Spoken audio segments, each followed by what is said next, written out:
Salita. Ang katakawan, paglalasing at kabalisahan sa buhay na ito ay alisin ninyo sa inyong isip. Mag-ingat kayo at baka bigla kayong abutan ng araw na yon at tulad ng bitag, sapagkat darating ang araw na yon sa lahat ng tao. Kaya't maging handa kayo sa lahat ng oras. Lagi ninyong idalangin na magkaroon kayo ng lakas upang makaligtas sa lahat ng mangyayaring ito.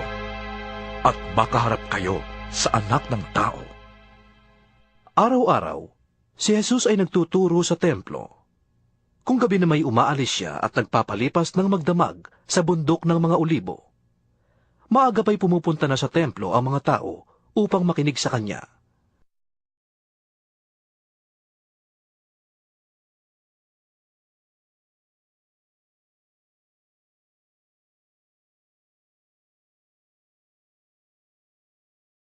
Ika-22 kabanata. Nalalapit na ang pista ng tinapay na walang pampaalsa na tinatawag ding pista ng Paskwa. Ang mga punong pari ng mga Hudyo at mga tagapagturo ng kautusan ay naghahanap ng paraan upang mapatay nila si Jesus. Ngunit nag-iingat sila dahil natatakot sila sa mga tao.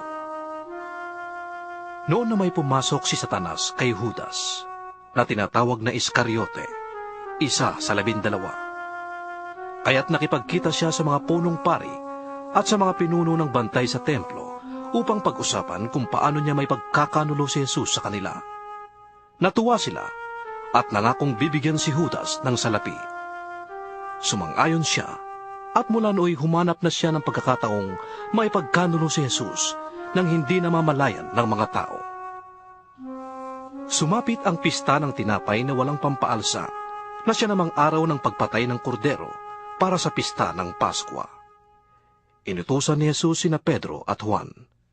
Lumakad na kayo at ihanda ninyo ang ating hapunang pampaskwa. Saan po ninyo ibig na maganda kami? Tanong nila. Sumagot siya. Pumunta kayo sa lunsod. May masasalubong kayong lalaki na may dalang isang bangang tubig. Sundan ninyo siya sa bahay na kanyang papasukan. Sabihin ninyo sa may-ari ng bahay, ipinapatanong po ng guro kung saang silid siya maaaring kumain ng hapunang pampaskwa na kasalo ang kanyang mga alagad. Ituturo niya sa inyo ang isang malaking silid sa itaas na may nakahanda ng kagamitan. Doon kayo maghanda. Lumakad sila at natagpuan nga nila ang lahat ayon sa sinabi ni Jesus, at inihanda nila ang hapunang pampaskwa. Nang sumapit na ang oras, dumulog si Jesus sa hapag kasama ang kanyang mga apostol. Sinabi niya sa kanila, Malaon ko nang inaasam-asam na makasalo kayo sa hapunang pampaskwa bago ako maghirap. Sinasabi ko sa inyo, hindi na ako muling kakain ito hanggang sa ito'y maging ganap sa kaharian ng Diyos.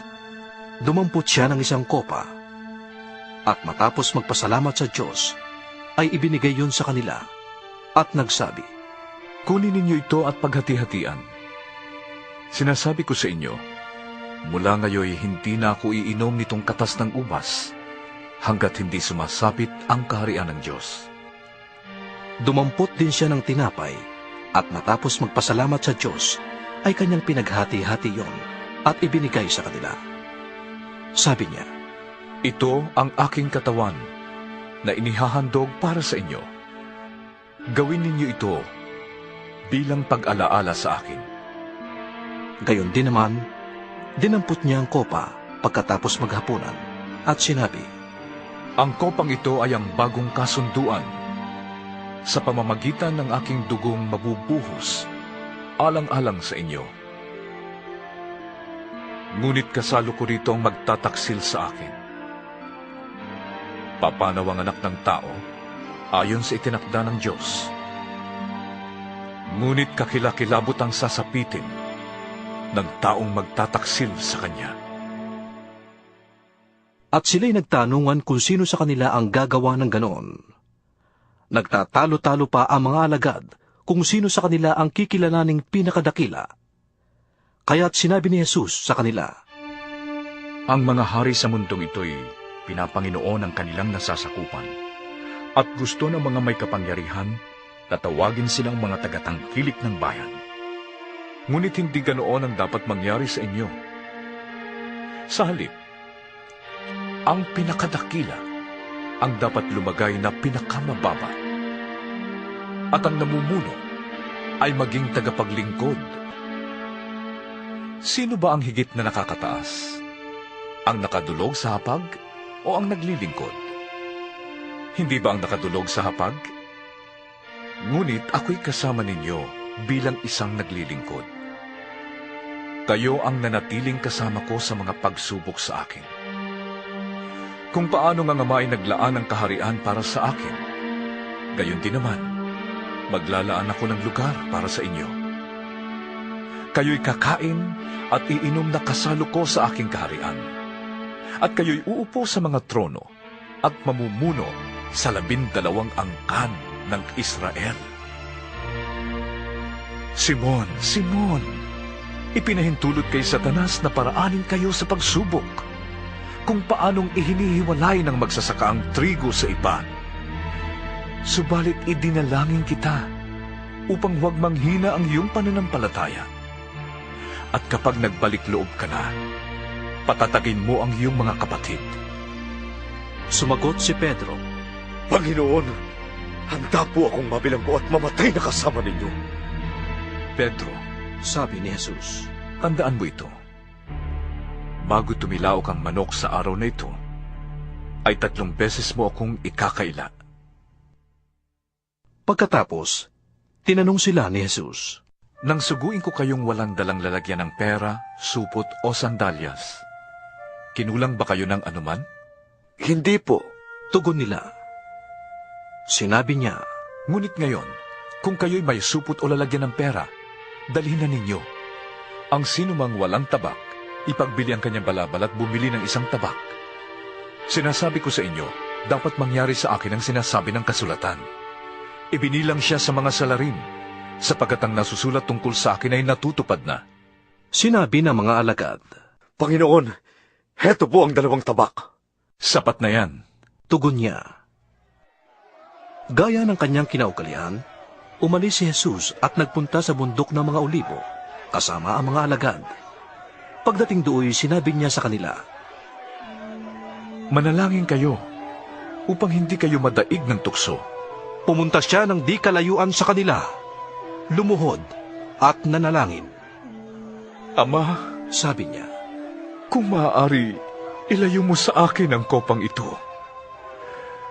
Ngunit huwag ang kalooban kong masunod, kundi ang kalooban mo. nagpakita sa kanya ang isang anghel mula sa langit at pinalakas ang loob niya. Dala ng matinding hapis, siya'y nanalangin ng lalong taimtim at tumulo sa lupa ang kanyang pawis na parang malalaking patak ng dugo. Pagkatapos manalangin, siya'y tumayo at lumapit sa kanyang mga alagad. Naratnan niyang natutulog ang mga ito dahil sa labis na kalungkutan. Bakit kayo natutulog? Tanong niya. Bumangon kayo at manalangin, upang hindi kayo madaig ng tukso. Nagsasalita pa si Jesus nang dumating ang maraming taong pinangungunahan ni Judas, isa sa 12. Nilapitan niya si Jesus upang halikan.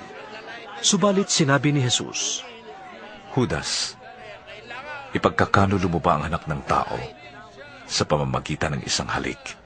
Nang makita ng mga alagad ang mangyayari ay sinabi nila, Panginoon, gagamitin na ba namin ang aming tabak?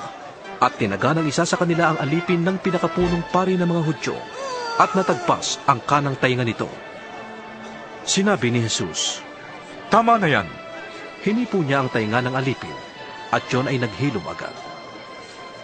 Pagkatapos, sinabi ni Jesus sa mga punong pari, sa mga pinuno ng mga bantay sa templo at sa pinuno ng bayan na naparoon upang dakpin siya, Ako ba'y tulisan at naparito kayong may mga tabak at mga pamalo? Araw-araw akong nagtuturo sa templo at naroon din kayo. Ngunit hindi ninyo ako dinakip. Subalit ngayon ay panahon na ninyo at ng kapangyarihan ng kadiliman. Dinakip nga nila si Jesus at dinala sa bahay ng pinakapunong pari ng mga Hudyo. Si Pedro na may sumunod sa kanila, ngunit malayo ang agwat. Nagsiga sila sa gitna ng patio at naupo sa paligid ng apoy. At si Pedro ay nakiumpok sa kanila. Nang makita siya ng isang utosang babae, siya'y pinagmasdang mabuti. Pagkatapos ay sinabi ng babae, Kasama rin ni Jesus ang taong ito. ngunit ikinailayo ni Pedro at sinabi sa babae. Aba, hindi! Hindi ko siya kilala. Pagkaraan ng ilang sandali, mayroon uling nakapansin sa kanya at siya'y tinanong. Hindi ba kasabahan ka rin nila? Ngunit sumagot siya. Nagkakamali kayo, Ginoo? Pagkalipas ng may isang oras, iginiit naman ang isa sa naroon. Kasama nga ni Jesus ang taong ito, sapagkat isa rin siyang Galileo. Ngunit sumagot si Pedro. Ginoo, hindi ko nalalaman ang sinasabi ninyo. Nagsasalita pa siya nang tumilaok ang manok. Lumingon ang Panginoon at tumingin kay Pedro. At naalala ni Pedro ang sinabi ng Panginoon. Bago tumilaok ang manok sa araw na ito, ay 3 beses mo akong ikakaila. Lumabas si Pedro at umiyak ng buong pait. Samantala, si Jesus ay nililibak at binubugbog ng mga nagbabantay sa kanya. Siya'y piniringan nila at tinatanong. Hulaan mo nga! Sinong sumuntok sa'yo? Marami pang panlalait ang ginawa nila sa kanya. Kinaumagahan ay nagtipo ng Sanhedrin na binubuo ng mga pinuno ng bayan, mga punong pari at mga tagapagturo ng kautusan. Iniharap sa kanila si Jesus at siya'y tinanong nila. Sabihin mo sa amin kung ikaw ang Mesya. Sumagot si Jesus. Sabihin ko man sa inyo ay hindi kayo maniniwala. Kung tanungin ko naman kayo ay hindi kayo sasagot. Ngunit sinasabi ko sa inyo, mula ngayon ang anak ng tao ay uupo sa kanan ng makapangyarihang Diyos. Ibig mo bang sabihin, ikaw ang anak ng Diyos? Tanong ng lahat. Kayo na rin ang nagsasabi. Tugon niya. Hindi na natin kailangan ng mga saksi. Tayo na mismo nakarinig mula sa sarili niyang bibig. Sabi nila.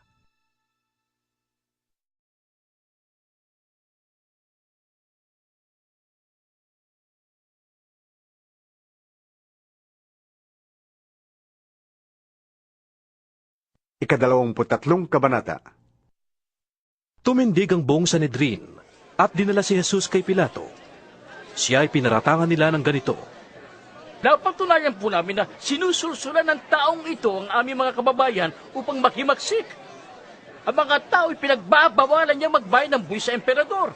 At nagpapanggap pa siyang siya raw ang Mesyas, isang hari.